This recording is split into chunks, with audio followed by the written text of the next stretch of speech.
নাকি চলে এসেছি আজকে একটা বিয়েবাড়ির ব্লগ নিয়ে। আজ খুব লেট হয়ে গেছে, তাড়াতাড়ি রেডি হয়ে নিয়েছি, কটা রিলসও বানিয়ে নিয়েছি। চলো এবার ব্লগটা স্টার্ট করা যাক। চলো আগে দোকানে যাই কিছু গিফট কিনতে, বেরোই আগে বাড়ি থেকে, নাহলে প্রচণ্ড দেরি হয়ে যাবে। চলো গিয়ে দেখা হচ্ছে, ঠিক আছে, কাপড় জামার দোকানে। তো বন্ধুরা, আমরা এখানে অনেক রকমেরই শাড়ি দেখছিলাম, তার মধ্যে আমার এই কালারটা খুব ভালো লাগলো, কারণ আমার বান্ধবী প্রচুর ফর্সা, তাই আমার মনে হলো এটা নিই। তো এটা নিয়ে নিয়েছিলাম। দেখো কমেন্টে বলো কেমন লাগছে।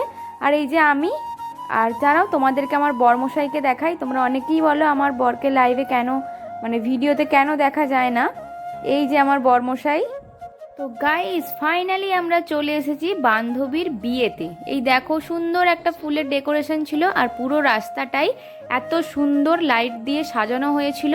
চলো তোমাদেরকে আমার বান্ধবীর সঙ্গে পরিচয় করাই। আর জানো তো, আমার এই বান্ধবীর সঙ্গে আমার প্রায় 7-8 বছর পর দেখা হলো, একেবারে ওর বিয়েতে গিয়ে। এই যে আমার বান্ধবী, তোমাদেরকে বলেছিলাম ও প্রচুর ফর্সা আর কত মিষ্টি দেখতে দেখো, আর ওকে তো বউ সাজে আরও মিষ্টি লাগছে। আমরা দুজনে অনেকক্ষণ গল্প করলাম, কথা বললাম। ও আবার ক্যামেরাতে তোমাদেরকে হাই করছে, ও জানে যে আমি ব্লগিং করি। স্কুল লাইফে খুব সুন্দর সুন্দর মুহূর্ত কাটিয়েছি আমরা একসঙ্গে, আর এই আজকে ওর বিয়েতে গিয়ে খুব ভালো লাগছিল। ওর জন্য অনেক অনেক শুভকামনা রইল, খুব ভালো থাকিস তোরা দুজনে।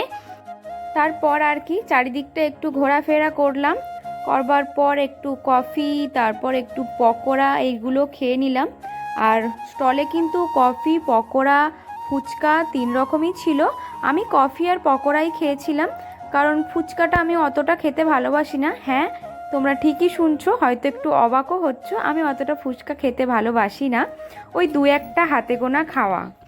জানো তো বন্ধুরা, ওদের বিয়ের সময় ছিল কিন্তু অনেকটা রাত্রের দিকে। এখানে দেখো সমস্ত দান সামগ্রী, বিয়ের সমস্ত জিনিসপত্র জোগাড় করে রাখা আছে।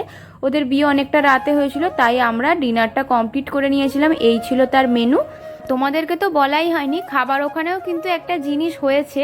তো আমরা যেদিকে খেতে বসেছিলাম তার উল্টো দিকেই বসেছিল একজন বাচ্চা তার ঠাম্মির সঙ্গে। তাকে একবার দেখো, তারপর বলছি তোমাদেরকে। এই দেখো, আমি এই বাচ্চাটার কথাই বলছিলাম। ও কিন্তু খুব ছোট, আর আমি ওকে জিজ্ঞাসা করছিলাম ওর নাম কি। ও যখনই একবার দেখেছে না যে সামনে আমি মোবাইলটাকে ধরে আছি, ওর মানে ভীষণ একটা লজ্জা। ও থাকতে থাকতে টেবিলের নিচেই যেন ঢুকে পড়বে, জানো। আমরা তো সকলে খুব হাসছিলাম ওকে দেখে।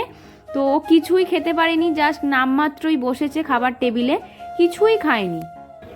আর প্রথমেই দিয়েছিল চিকেন সাথে, তারপরে তো যা যা ছিল মেনুতে তোমাদেরকে আগেই দেখালাম। আর আমরা এখন দুজনে খেয়ে নিচ্ছি। আমি ওকে বলছিলাম যে দেখো তো ক্যামেরাটা ঠিকঠাক আছে কিনা, ও সেটাই দেখছিল। তো একটু ছোট্ট একটা ক্লিপ নিয়ে নিলাম খেতে বসে। আর শেষে ছিল আইসক্রিম আর হজমোলা, যেটা নিয়ে আমরা উঠে পড়ি।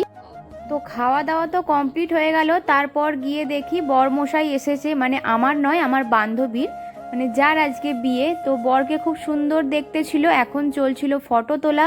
তো বরকে নানান পোজে ফটো তোলানো হচ্ছিল, আর আমিও সেই ফাঁকে একটু ক্লিপ নিয়ে নিলাম। তারপর বান্ধবীর সঙ্গে দেখা করে আমরা চললাম বাড়ির পথে। আজকের জন্য এখানেই বিয়ে বাড়িটা শেষ করলাম। আর দাঁড়াও, রাস্তায় এখনও অনেক কিছু হয়েছে, সেটা দেখে যাও।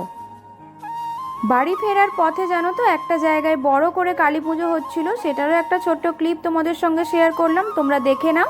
আর আজকের ভিডিওটা এখানেই শেষ করছি। ভিডিওটা ভালো লাগলে like, comment, share and subscribe করতে কিন্তু তোমরা কেউ ভুলো না। আর তোমরা কি করছো সবাই, একটু লাইক করে দাও, না হলে কি ভিডিও করার ইন্টারেস্ট জাগে। চলো দেখা হচ্ছে নেক্সট ভিডিওতে।